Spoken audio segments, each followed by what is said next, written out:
Okay. What is it?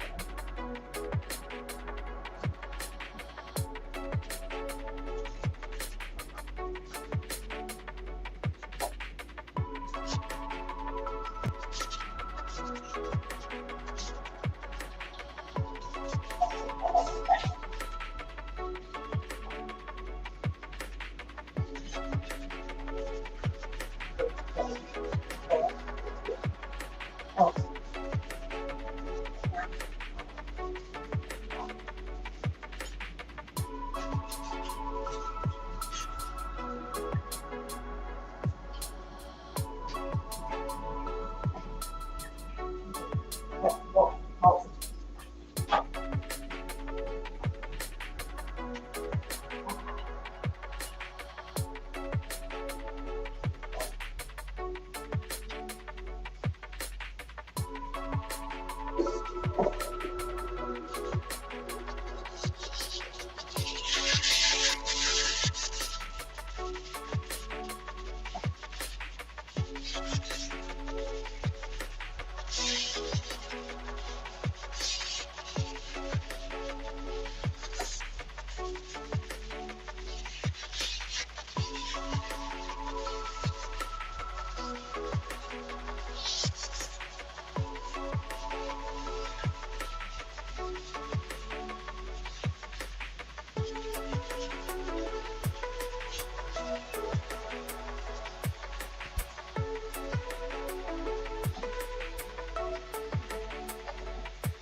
Right there. Oh,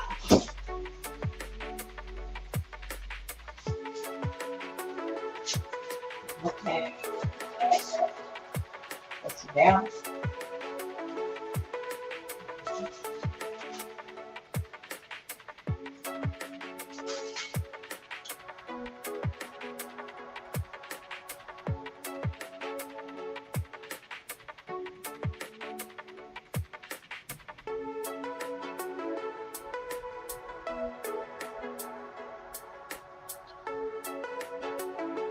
Okay.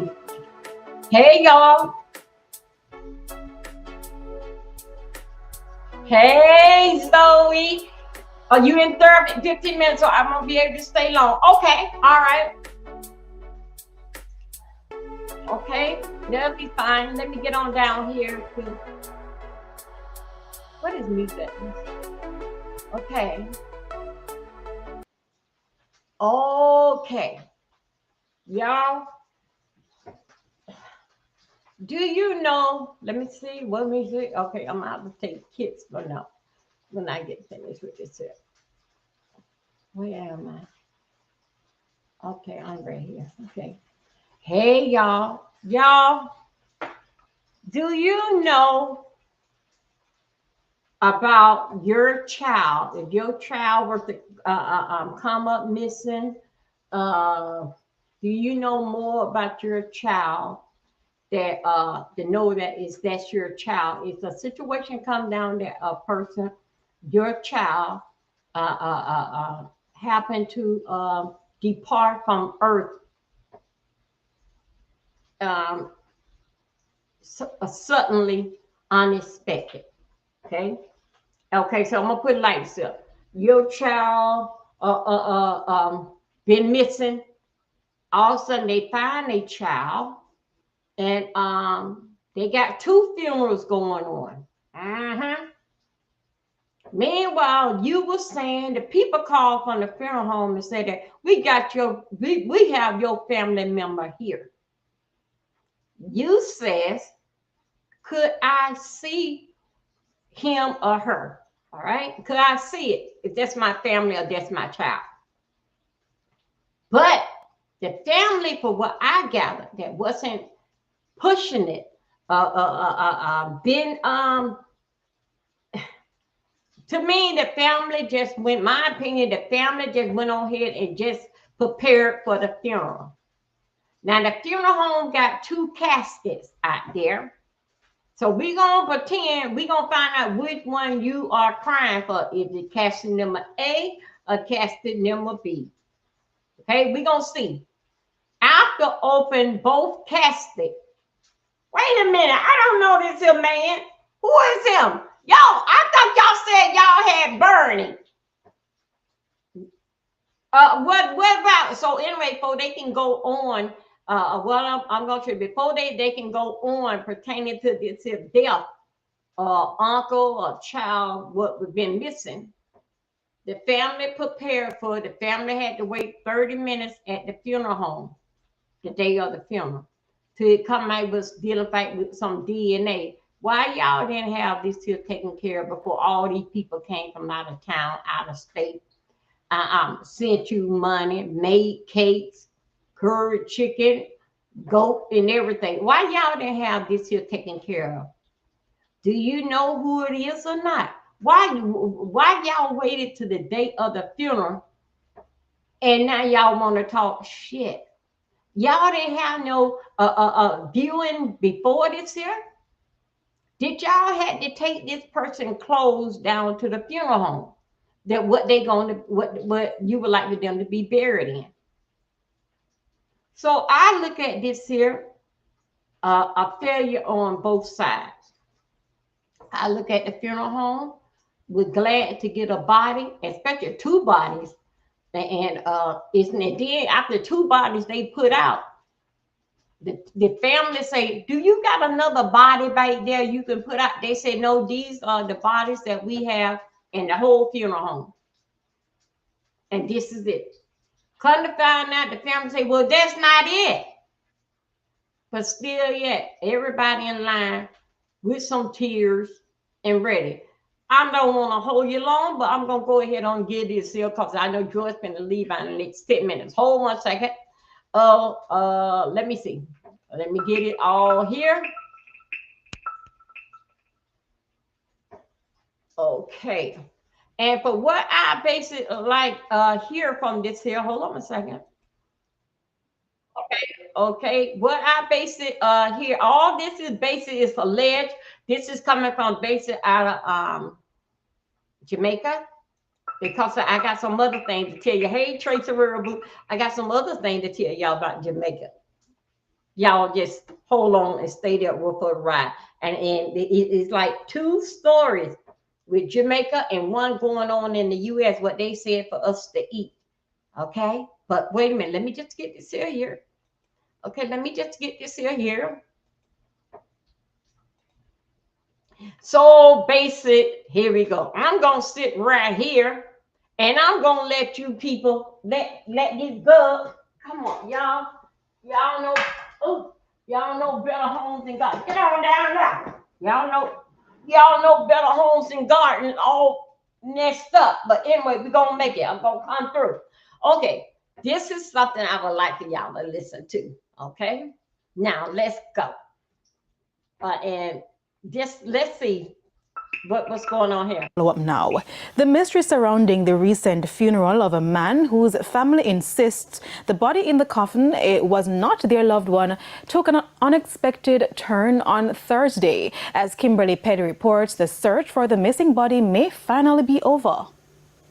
The family of the deceased man, Roy Williams, turned up at the funeral home Thursday with one goal in mind: to get a DNA sample from the body, which was sent to the church on June 7, the day their loved one was supposed to be buried.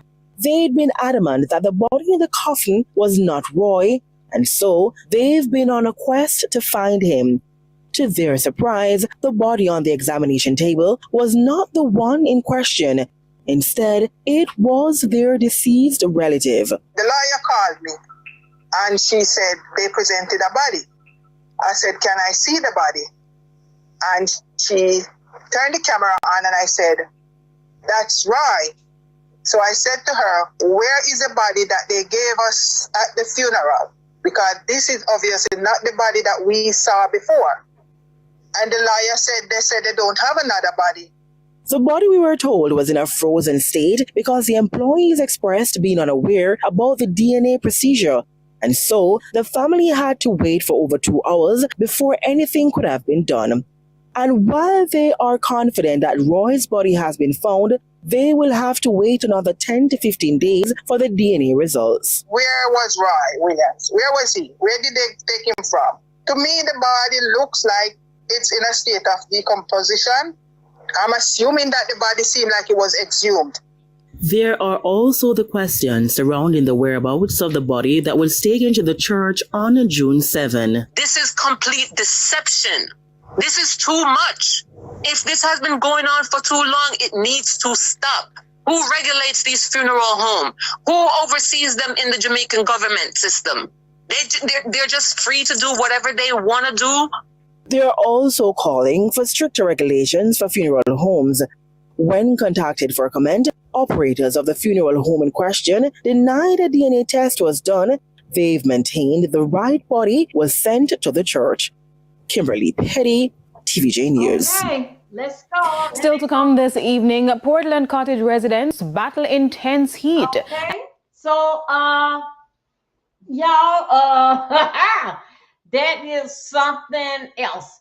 Okay, let me go right here. Another one that y'all remember this here? Okay, don't we all do remember this here? Okay, this here basic. I'm gonna give you. This is I'm gonna go over some things with you. Okay. And y'all remember when I think it was Melissa came in and she started showing her ass. Here we go. Let's check it out with Melissa. Infrastructure in the Caribbean could survive a direct hit from a Category 5 storm. Let's look at that. And so it proved. Watch this here. This here was a year ago. In the western Jamaican towns what? and parishes, Next the one will be a devastation year is ago. immense. Okay, look at this. These pictures were distributed by the Prime Minister's office, Okay. along with requests for international assistance But to support the okay, recovery now hold it effort. right there. Hold it there. For international Some of the very assistance, facilities needed for that I'm gonna task, turn this up. like this hospital, have taken a major hit and may take months to get back to normal. Hospital. Police stations are also impacted. Officers out on the streets, doing what they can to start the task of post-hurricane recovery. The whole of it gone. This is one of the room. Jamaicans have posted on social media images of their homes and the heavy toll inflicted by Melissa Okay. as it I'm gonna show inflicted y'all its something. punishment. We need help. We are wake up with one room less. Okay. One room less. We need help, guys. Okay. The agricultural lands of the St. I want y'all to Elizabeth look at this parish have here. suffered significant damage. A government minister quick to recognise the long-term impact of that. Okay. Now let me go right here. Jamaica's gone through. Okay, hold But on. I'm going to show you something right here. Oh, okay. I'm gonna see. Let me go right here.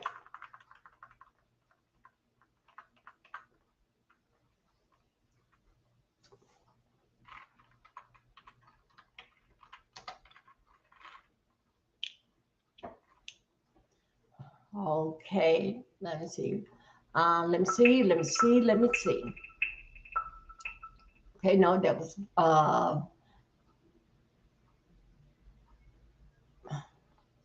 oh, wait a minute. I want to get y'all where y'all can see exactly what is going on.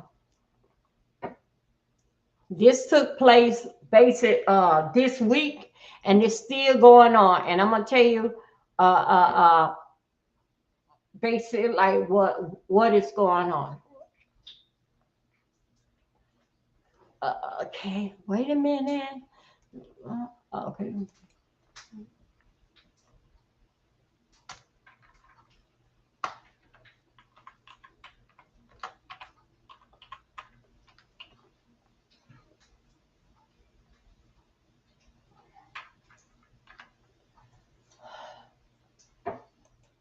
Let me see.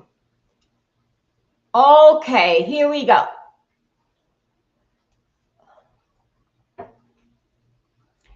These are people. This is what a part of Okay, I'm gonna go several ways. There's shock and anger among many Jamaicans this evening after more than 20 homes were demolished in Cooper's Pen, Trelawney on Tuesday morning. Residents say they were given no proper warning and watched in horror as bulldozers reduced their homes to rubble. Now questions are being raised about who ordered the demolitions and what, if anything, will be done for the displaced families. Sandy Williams explains. Okay. For some residents of Cooper's Pen in Trelawney, Tuesday morning started like any other, until the bulldozers arrived. Then, with little warning, homes were turned into piles of concrete, wood and personal belongings. More than 20 structures were demolished. I just came here about half an hour ago, and we did hear say some whatever them plan was. We didn't even care about them plan. So I'm saying, if we come here and we just come and see them demolish the house, how come them just do it without a consent of giving people say, yo, watch ya? You know, say, you know, if we get a notice for 1 month or 2 weeks, as squatters, you know, live on the land or whatever news them are run with, say we are what? They should notify us. Rojake says his 3-bedroom house was home to his family and represented an investment of about $1.5 million. Now he has no home, no bed to sleep in, and no idea where his family will spend the night. And he takes particular issue with being labeled a squatter. As a citizen, I'm a national, I'm a native. Me no run away for nowhere come here. A Jamaica me born and grow. Me are no squatters, me can't be squatters in a Jamaica. No boy can't tell me say me are squatters in my country. Me born and grow here. For another resident, the demolition was just as traumatic and made worse by what happened to her belongings. She says police officers came first, asked how many people were in the house, then left.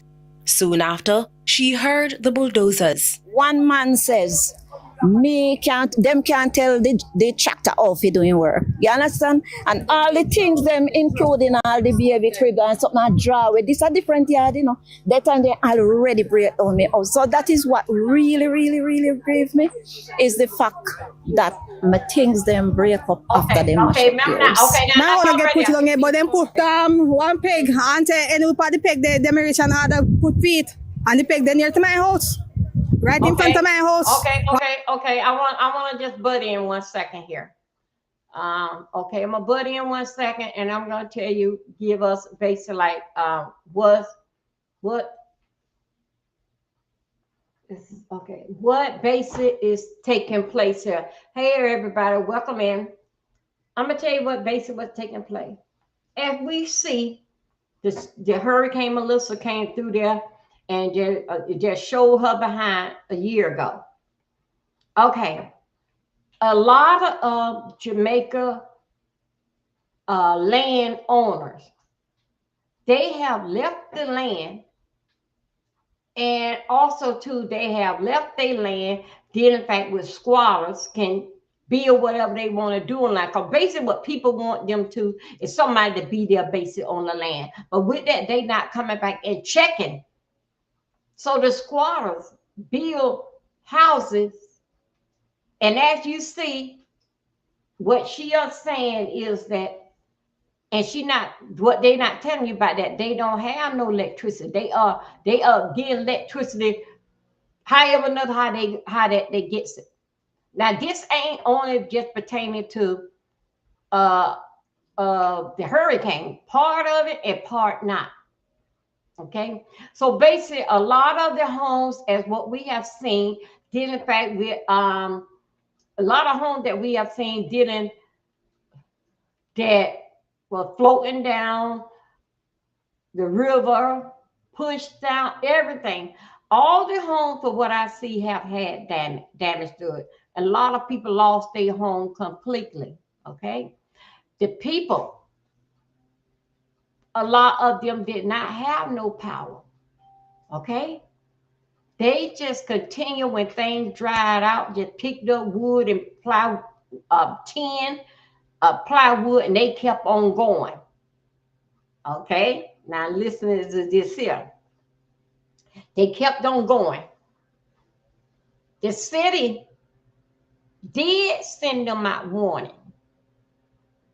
That's why that a lot of them supposed to have certain papers, certain things. You remember when they came in with those those homes, like how I say it, like the can, like it'll come to me in a minute. They came in with these homes that they can put up the 3 walls and put the room over there. But you supposed to went down there. I'm gonna say an hour, went down there to the city and see if you qualify, this, that, and another. Most people don't even have no paperwork or nothing. So basically, they didn't get them homes that they was sitting over there in plywood, and they just gotta push a button and they comes up. You will see them like they more like a canteen. It's like a canteen.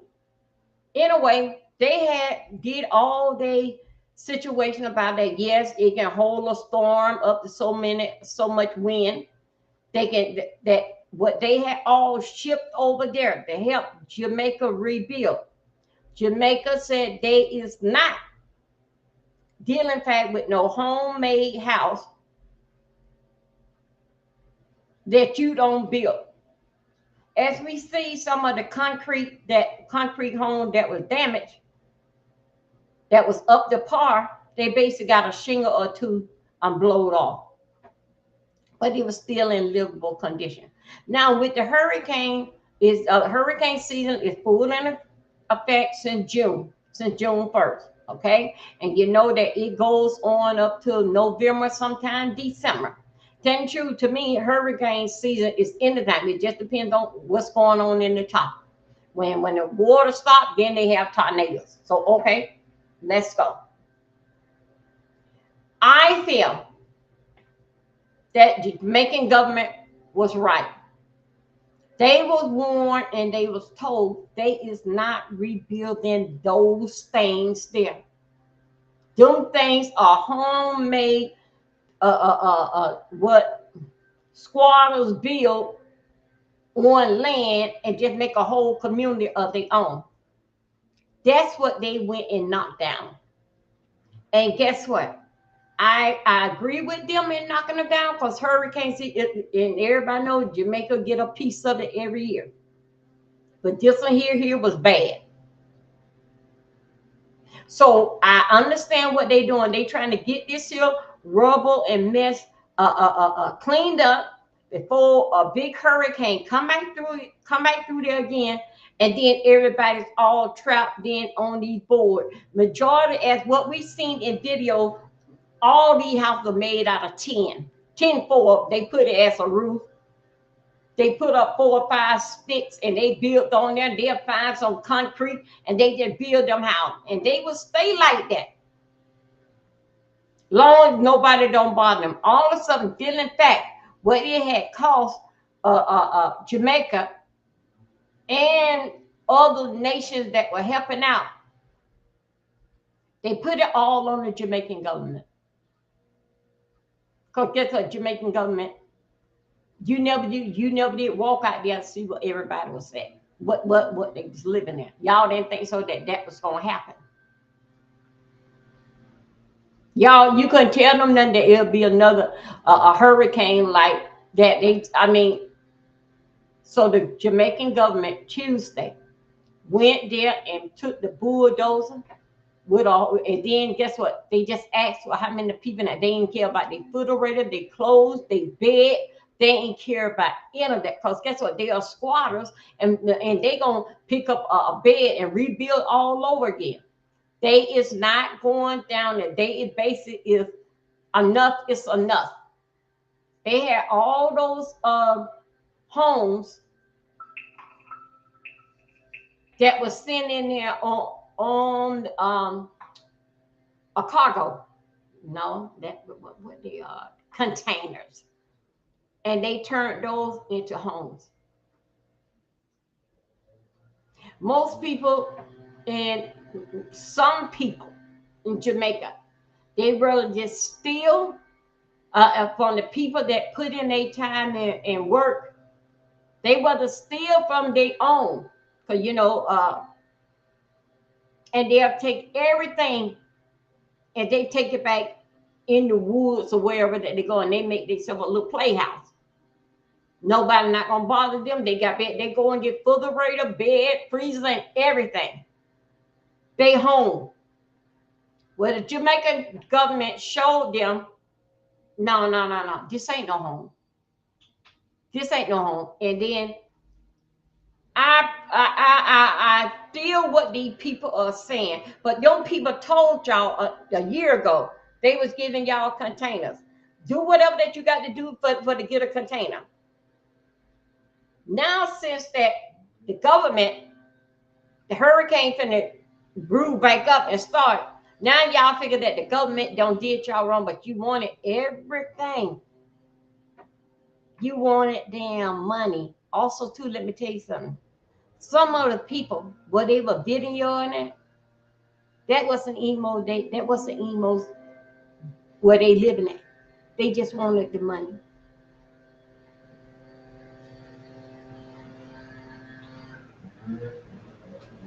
Let me tell you something.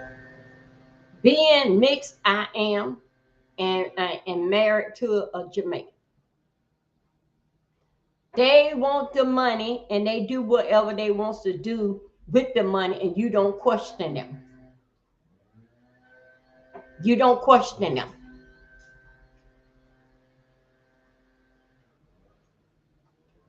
Because to them, what's not broken, you don't have to fix it. It ain't like that you making it better. Yet make sure that this is sturdy, this is strong, this is going to work.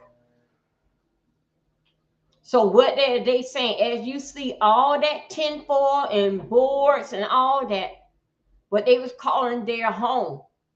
Of course, them people gonna put them in shelter. What the Jamaican government did, this was going on too long. And I'm pretty sure if another hurricane come back through there, a lot of countries is helping out other countries. You're going to have to help out your country yourself. Because we know you got a whole warehouse that wasn't emos touch. But you don't put all this stuff back in there. What they are doing to these people is not right and it's not wrong. Get up, stop with these damn playhouses. These playhouses that we built when we was kids, bringing boards from here and there. They would steal off other people's shingle, not shingle, the tin for the roof. They were going to take that off. They love when hurricanes come. They don't look at the fact that they may not live doing these things. They love when hurricane come. So that's why I seen one lady doing that. Ooh, the fact that they rejoice when a hurricane comes. And one thing about the fact with the hurricane, when I seen hurricane that I had been in, we had 6 of them in 3 weeks down in Palm Bay. That's the first time that you would get to know your neighbors. And that's the first time that we all are in the same boat. Lights out. Won't have no light to the power. People come out and see what line is down before they turn it back on. That's how I met my neighbors. And that's when you really do become neighbors. Know who kid lived here and see them all together. Nobody can go to work. Nobody ain't got no power. So we in this here together. Now, hold 1 second. Give me a moment, y'all. I'm gonna let y'all see this here, and I'm coming right back. I got to go. Hold 1 second. Let me go right here. I'm gonna give you right here. So that let me notice for 1 month or 2 weeks as squatters on only live on the land or whatever news them are run with, say we are what? They should notify us. Rojake says his 3-bedroom house was home to his family and represented an investment of about $1.5 million. Now he has no home, no bed to sleep in, and no idea where his family will spend the night. And he takes particular issue with being labeled a squatter. As a citizen, I'm a national, I'm a native. Me no run away for nowhere come here. A Jamaica me born and grow. Me and no squatters, me can't be squatters in a Jamaica. No boy can't tell me some squatters in my country. Me born and grow ya.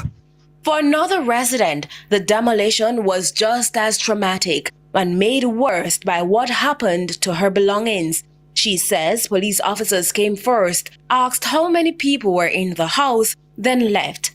Soon after, she heard the bulldozers. One man says, them can't tell the tractor off he doing work. You understand? And all the things them including all the baby crib and something I draw with. This a different yard, you know. That time they already break on me out. So that is what really, really, really grieves me, is the fact that my things them break up after they mash up the house. My house not get put long, but them put one peg and any part the peg they reach and other put feet. And the peg they near to my house. Right in front of my house. One peg there. The demolitions have also put the spotlight on the long-running dispute over the land. Trelawney Northern Member of Parliament Tova Hamilton says she's trying to determine who initiated the action. She stresses that the matter was not government-led. All I can say is this is devastating. I must, however, indicate that this is private sector led. I know that there is a lot of misinformation out there indicating that the government has something to do with it. But we have nothing at all to do with what happened there today. It was private sector led, and we're trying to get to the bottom of it to see who initiated this. Because I have already reached out to the Prime Minister to see how best we can have the government try to resolve the issue on behalf of the people. Ms. Hamilton says the land dispute has been going on for years and that the matter had reached the courts. She also says an interest was lodged on the title in favor of the housing minister, as the government had intended to assist the residents. In the meantime, she is encouraging the affected families to seek temporary shelter with relatives and friends. Sandy Williams, TVJ News.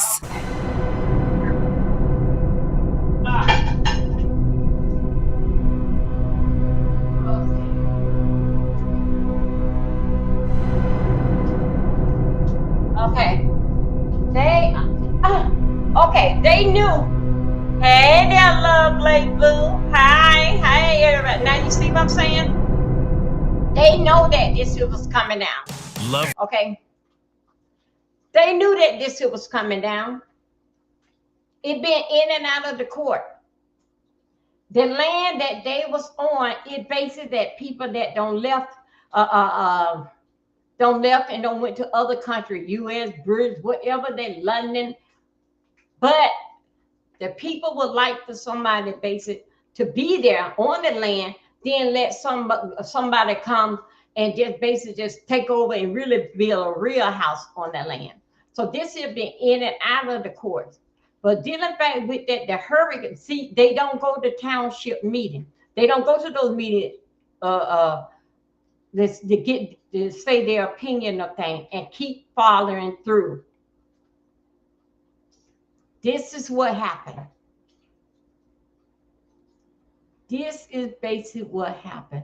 So with all them boards and nails and that plywood and all those make-believe playhouses, y'all know what we talking about playhouse. We grew up building tree houses and playhouses.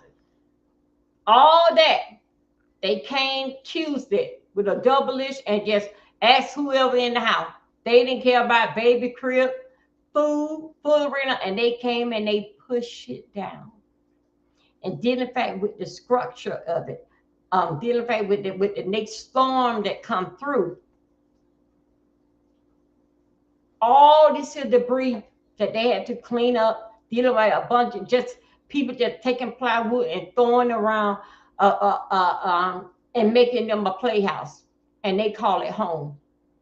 Y'all remember the couple, the guy that we seen, they were waiting on for fish, and if the thing burned down, they busted up. They said that they would go and get more tin foil and sticks, and they are rebuilt just like that.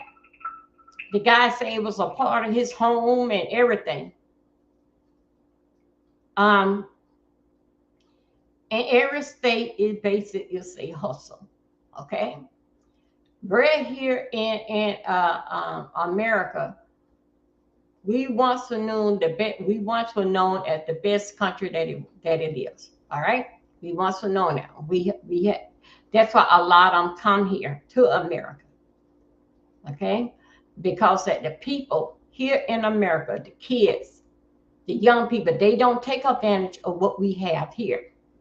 That's why that other people comes in for this here country and comes over here, get their visa and build their education, go back home, build up something, but they're not gonna stay at home. And what I mean stay at home, basically like in Jamaica, they're not gonna stay. But they take every advantage what this country have to give. And the kids right here don't give a damn. That's other word, that means that you don't left your country, go to another country to take advantage of what they have, because the people there from that country, they don't give a damn about it. Most people, when you go in the hospital,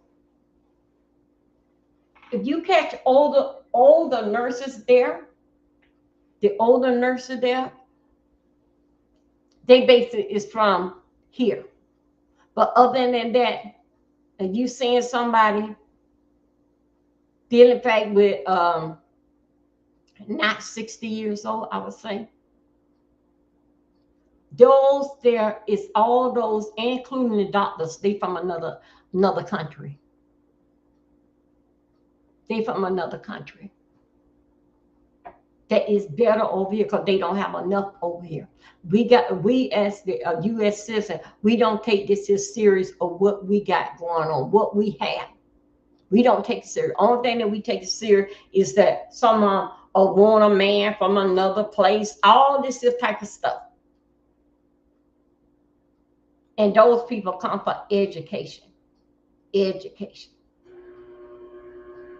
Because what that in Jamaica, they have to pay for schooling.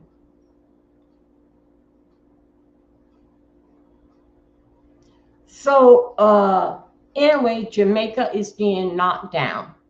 Started this week here. They don't care what you got. Get the baby, wake everybody up, and we don't care about your flat TV. We don't care about the new stuff that you don't bought. We don't care. This little playhouse is coming down. And Jamaican government did that. He had to make some kind of way, because they keep rebuilding and building of nothing. Of nothing. Just plywood and some tin foil over. Come on. Jamaica got to stop putting on this here situation, and when we see them that is so much poor. No, it's not. You guys enjoy that. But I bet everybody got know how to do hair and got a red Sprite beer. And when the clubs open, they there. Just let them hear that beat. Once they hear that 1, 2, 3 beat, they don't care what's going on. They dance in it. We saw it. Now, I'm not trying to come down hard on the Jamaican people, but guess what? Your mama was living in it. Your mama, your grandpa, all of them, they were living in the tinfoil. Now things don't change. We in the 20th century. Now it's time. And he said that he don't like to be called a squatter. But well, then what you like to be called? You say you're Jamaican, born and raised in Jamaica, but then you should get tired of that you wanted some concrete. So they want their houses built up with concrete. We're up to today to part how to build a house. That's what they want. And everything that y'all had done took down the road, food and all that, y'all took it back. And then y'all have them got some checks. But guess what? Even though this man said that, don't he said it because the house was $1 million. Okay? That basically like in Jamaican term. My daughter, I don't know what the hell she's doing over there. But yeah, it's a little concrete house. Well, her daddy was born and raised there. Yeah, it's a concrete house. Hard concrete. I don't know if that gonna be in a part of it. With that, she coming back and forth and go. But anyway, they had insurance on that and everything and stuff to funds to rebuild over. So I don't know if that's in that because they ain't over there full time. My daughter based over there like 3 or 4 times out of the year, but she'll stay over there for a little bit. I don't know basically how that this is situation basically is gonna play itself out. But my sister-in-law, she had a 5-bedroom house that she had built over there. Let me see, it been built now 30 years. She went back home and to see. Only thing that they had in there was their bedroom. The squatters them had don't came in there, don't took the refrigerator, living room furniture, and then back then the furniture that she had, it was dark maroon. And that their furniture that she had over 60 years. But the history is that when her and her husband, they planning on go back to Jamaica and stay forever. But when they have gone back, they got these doctors here, doctors there. But come to find out, did in fact with their health, they couldn't have got the health and all the nurse, all that, they couldn't have got it like how they would have it over here. So they had to basic come back, but they still go back. They don't been home this year, but basically they had stayed like about a month, getting the house up and got it for sale. And this is what the tough part about for sale there. They wants to sell it themselves. And then basically like in our term with American money, the house is, she's selling it for $500,000. That's in American term. That's what she's selling the house for.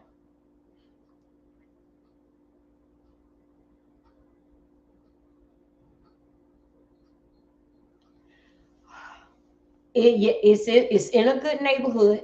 It was flooded out, furniture and everything, and then the squatters came in there, took the new fridge, the one that show your face, and then you can watch TV that is on the fridge and all that. That's just basic. They took those type of stuff out of there.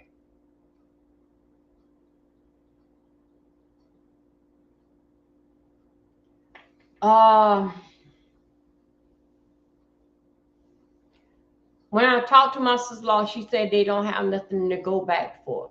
They said they're not getting no realtor to sell it. They're going to sell it themselves.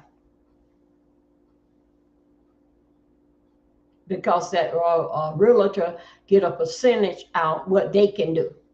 So even though that they back down in the U.S. and Fort Lauderdale, they still selling the house in Jamaica, put a sign out there how the people can reach her and this and that, but they don't have no middleman like the real estate doing it. She doing it on her own. And I said, yeah. So she said, yes, that's what they do. You know, then again, you know how it is that how they save every penny. Every penny.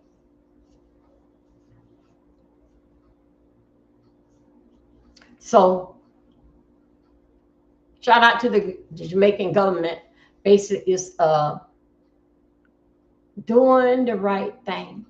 They don't have no they don't have no insurance on the place, a whole bunch of stuff.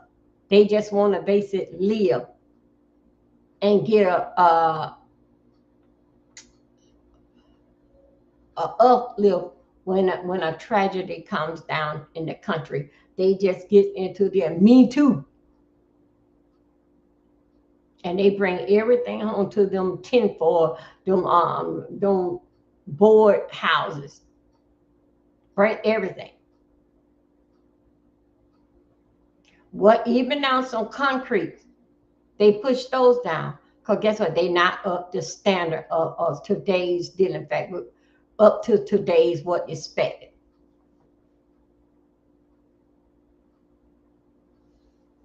So anyway, y'all, I want to just basically tell you that. Y'all, let's go over here to the other story. First story, y'all, if you haven't seen, you may want to read, the red ball it back. Okay. But anyway, the first story about that, they went to the funeral home, got everything ready for the funeral. Two bodies laying there, and now one of them is Roy. Yep, they were looking for Roy. They prepared for the funeral. Everybody was wearing black, had a hat on. When they opened up the casket, because there's two bodies there, open up this. No, they don't look like him. Open up this. What? Well, where's Roy? So anyway, they down there, at the funeral home trying to find Roy. They cannot do nothing about it until 15 days. Let's get some blood work. And let me tell you something, dealing with that situation, Jamaican funeral home is known about that. They is known about doing it. Ain't nothing for them to run and get a body, get it all cleaned up and dressed up, and then they tell them with the news. A lot of them have to have autopsy did on the body. The funeral home will go and do all that they sell, because guess what? It's a money grab for them. Yes, they do grab other people's bodies. Yes, they are in what happened down in Florida, down in Fort Lauderdale, with all these bodies putting in the closet on top of one another, on top of a shelf in a cold room in a bag, and just take the insurance money and take what the family have to be pay. Medical examiner, Lady G. I think that's her name. She had come down. She had came down to Fort Lauderdale to get all them bodies. Who did what? Not who did what, but examine them bodies. They was in closets and closets. Unbelievable. So just letting you guys know, yes, this is true. Yes, Jamaican. Yeah, they do. It's one. I don't want to take y'all too deep down it, but they even had two directors, funeral home directors, fighting one another, dealing back of who gonna get the body. Sometimes they would tell someone else to go around there, identify with the family and see what type of a house or what the family, especially don't let them tell them they from the family over into the U.S. They gonna grab and they gonna hold that body, because U.S. got some good money. So anyway, I want to tell you that. Let's go over here. Yes, y'all know that it is a thing going on dealing back with this grass, what they know, grass and weed, not smoking weed, but they trying to tell you, and they have raised the price with farm fed with grass. Okay, I go over there to Audie because Audie, I like they fresh. I like the produce, okay? And I go once a week and I have to get produce, right? So let me tell you. They have over in their meat department, this here beef or this beef. And and that grass, farm-fed grass meat, it's a little expensive. Or you can get the regular beef right here, regular ground beef, and this stuff right here.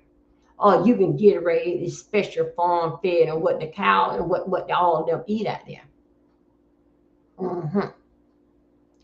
All the while that I had did this here before, and I'm gonna do it again, dealing back with uh the agriculture and the president, all of them, all in this employment, they agree for us to eat this here. And they are bringing it over here. Hold up 1 second. That means, I think we did this before, but I'm going to show it to you again. Hold on 1 second. Those that haven't seen, those coming up on the replay,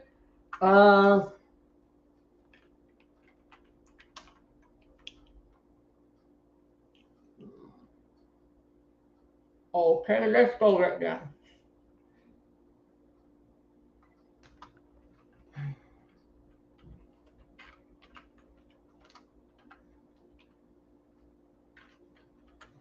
Okay. Right here. What am I? Okay, come on. Let me see. I showed this here before, but I'm gonna go. Let's go. Let's go right here. Would you believe that this is actually artificial lab-grown meat? No, I'm kidding. This is Australian Wagyu ribeyes. These are orange fed. They are amazing. Please stay away from that fake stuff. Would you believe that this is actually artificial lab-grown meat? No, I'm kidding. This is Australian Wagyu ribeyes. These are orange fed. They are amazing. Please stay away from that fake stuff. Okay. Would you believe that this is actually artificial lab-grown meat? No, I'm kidding. This is Australian Wagyu ribeyes. These are here we go. Those that don't When know. this guy found something weird in his meat, he came across the most disgusting problem. So I look at this and it says certified Angus beef brand. It's a tenderloin steak, but dude, looks like freaking glued. I've never seen nothing like this. And I'm a butcher. I have butchered meat all my life. You see this garbage right here? Look what I'm doing with it right here. But would you eat this? When this guy found something weird in his meat, he came across the most disgusting problem. So I look at this and it says certified Angus beef brand. It's a tenderloin steak, but dude, looks like freaking glued. I've never seen nothing like this. And I'm a butcher. I have butchered meat all my life. Okay. You see this garbage right? Hold up. Okay, y'all. Let me get you what we gonna take it on. Okay, here we go. Just for us to look at the fake beef. We're gonna go on. Okay, let's go. Let me go right here. Fake eggs. Hold up. The world is full of surprises. Hold up. Beef, which is approximately 160, not only poses a grave threat to people's health, but also erodes trust within society. Today, let's delve into some of the shocking fake food items found in the Chinese food market. Fake beef.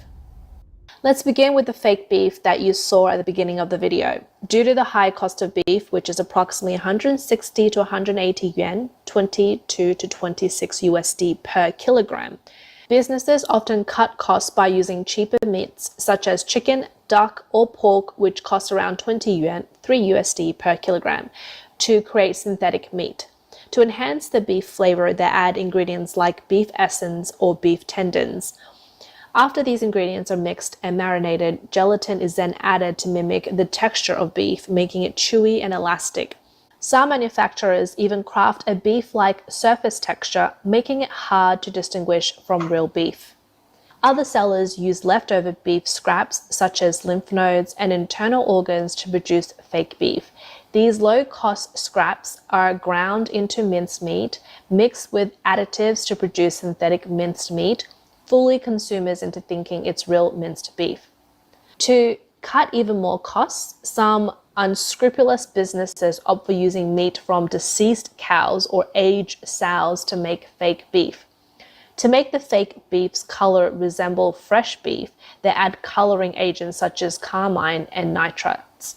There are even some reckless merchants who simply combine eggs and starch or use plant protein to create a kind of composite meat. They then add various additives to make this substance closely resemble real beef in appearance and texture, though it contains no meat at all. Fake beef is everywhere. Can you believe it? When you order a dish of boiled beef or stir-fried beef at a restaurant, what you might be consuming may not be real beef. Today, let's take a closer look at the type of fake beef that has dominated the restaurant industry for over a decade. That is Mongolian meat. When you hear Mongolian meat, you might be thinking of Mongolian beef, but there's actually no beef in here. This Mongolian meat comes in 3 different grades. The lowest grade contains duck meat and a bunch of additives, priced at 6 to 8 yuan. The mid-range option includes some pork and duck meat along with a heap of additives, priced between 8 to 10 yuan. The high-grade version consists of pork and a bunch of additives, priced around 10 to 15 yuan. The man in the video reveals that a bag of Mongolian meat contains 2 smaller bags, enough for 2 servings. The cost of one portion of restaurant-served boiled beef is 5 yuan, while they sell it to you for 58 yuan per bowl, allowing the owner to make a profit of 50 yuan. What's more, we can see that the list of ingredients on the packaging of Mongolian meat includes pork scraps, duck scraps, phosphate, sodium citrate, carrageenan, and other additives. It's all additives. In this next video, the man claims to have bought fake beef in Chaonan New Street in Guangzhou. People nowadays are truly clever. They can fake just about anything, and the fakes look so convincing. They've made the tendon, they've got the real color. It's honestly hard for the naked eye to see through. When I bought it at the store, the salesperson claimed it was prime beef. After cutting it, you can't tear it apart. No idea what kind of glue they used. Cut it open and you'll see. The white part is the glue. If you try burning it with a lighter, it actually catches fire, and it produces a smell just like burning plastic. They're selling this kind of beef for 1 to 200 yuan for half a kilogram. How is fake beef jerky made? As the video shows, first a mold of the beef jerky is created. Once the mold is ready, it is disassembled and refined into a perfect shape. Then the mold is cleaned. After that, the ingredients for the fake beef are prepared. Following this, the jerky is baked. Once cooked, the fake beef jerky is removed and then it undergoes a second coloring and glazing. Finally, the fake beef jerky is completed.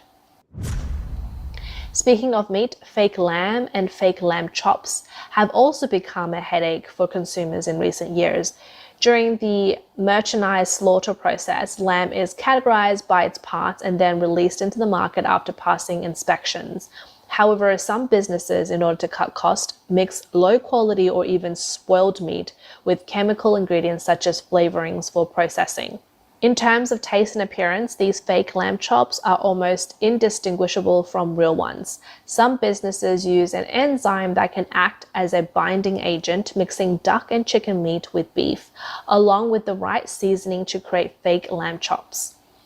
The picture posted here is even more interesting. The man bought lamb chops at a food festival in Shenzhen and only realized after taking a bite that there was a chopstick inserted into the meat. The individual humorously remarked that it was another day of falling for tricks. Have you ever witnessed the production process of plastic rice? You'll see white plastic continuously being conveyed into a machine, which then extrudes dough-like substances from the other end. The dough-like object is then put into another machine, and after undergoing processes like wire drawing and threading, the machine produces shiny plastic rice. The same goes in this video. An unidentified gel-like substance is poured into the machine, and what comes out from the other end is rice. Even the popular self-heating rice products that have gained popularity in recent years have their hidden surprises. The rice you can find in the supermarket is usually crystal clear, with distinct grains. In contrast, the rice in self-heating meals appear like long, thread-like strands. If you look closely, you'll even notice some tiny bubbles within, forming irregular elliptical strands. So it turns out that what's being sold is not real rice, but reconstituted rice, which is made primarily from rice, wheat, and cornstarch. Seasonings and food additives are then added, and after a certain proportion is determined, the mixture is ground, then processed through extrusion and puffing to form something that looks similar to regular rice. However, because many nutrients are lost during the production process, it's not recommended for long-term consumption. Lately, there is even a type of rice marketed as natural green rice. It claims to be a specialty from northeast China, but many people from that region have only become aware of it in the last 2 years. The quality of this green rice, which is advertised as free from colorants and additives, have been the subject of numerous blogger reviews. I've bought some all-natural, non-artificially colored bamboo rice, which cost me 16.5 yuan per kilogram. This is the most expensive rice I've purchased so far. Let's take a look at its ingredients list. It includes corn flour, spinach flour, mulberry leaf powder, fresh bamboo leaf powder, and water. The ingredient list has anything but rice. The blogger mentioned that this kind of rice looks fresh after cooking, but its color is a bit faded. After cooking, it sticks together like glue, forming a solid mass. The texture when eating is similar to chewing on glue. It could even dislodge your dentures. Oh my God. Stop watching this ad. Okay, Go to you guys. Wix Wow. and grab your domain name before someone else does. Oh God, let's look at a little bit. A man bought a pack of noodles priced 10 yuan for half a kilogram, only to discover something alarming at home. After soaking the noodles in water overnight, not a trace of powder dissolved, and the noodles could even be stretched. This has shocked them, and apparently he will not be eating it. Another customer mentioned they would never buy noodles from the market again after witnessing a noodle shop owner kneading dough and simply ignore the customers when they're asked to select which type of noodle to buy. This raised suspicions. Could the flour used in these noodles be different from what's found in home kitchens? Later, the customer learned from a neighbor who has been running a noodle business for over 10 years that many noodles on the market contain carcinogenic substances like borax to enhance their elasticity and texture. Noodles with borax usually have a smooth surface and are white with a slightly yellow tint. Formaldehyde can also be added to make noodles appear fresher. For noodles that don't soften easily, some producers add strengthening agents and others include carcinogenic chemicals like sulfur dioxide to improve the appearance. Despite looking appetizing, these noodles pose potential health risks. To investigate the composition of fake noodles further, a blogger conducted an experiment. Observing the noodle samples under a microscope, the blogger found it strange to see granular substances clearly visible. Moreover, these noodles had strong elasticity, didn't spoil over time, and didn't become sticky. The blogger then used a borax detection kit, which confirmed the presence of borax in these granules. Another blogger conducted a simple formaldehyde test. They coated both a boiled and an unboiled noodle sample with a formaldehyde detection solution. After 30 minutes of waiting, the results were revealed. The uncooked noodle showed a moderate to high level of formaldehyde of between 1.1 to 1.2, far exceeding the normal caution level of 0.1. The cooked noodles had levels around 0.5, with slightly lighter coloration indicating that formaldehyde remains even after cooking. Fake tofu. Okay. Tofu, a highly popular and nutritious food, is generally considered a natural product, so normally one should not worry about buying fakes, right? Surprisingly, fake tofu has also appeared in China. Hold on a second. This is so interesting to me because I'm going to wait until later and I'm going to speak with Joyce. Is she ready? Because I think tonight we do our show. But anyway, and let Joyce see, because as she said, she ain't never seen the video with me showing that with the fake beef and stuff. But anyway, you guys, I thank you for spending this little time with me. And I'll see you guys later. Thank you.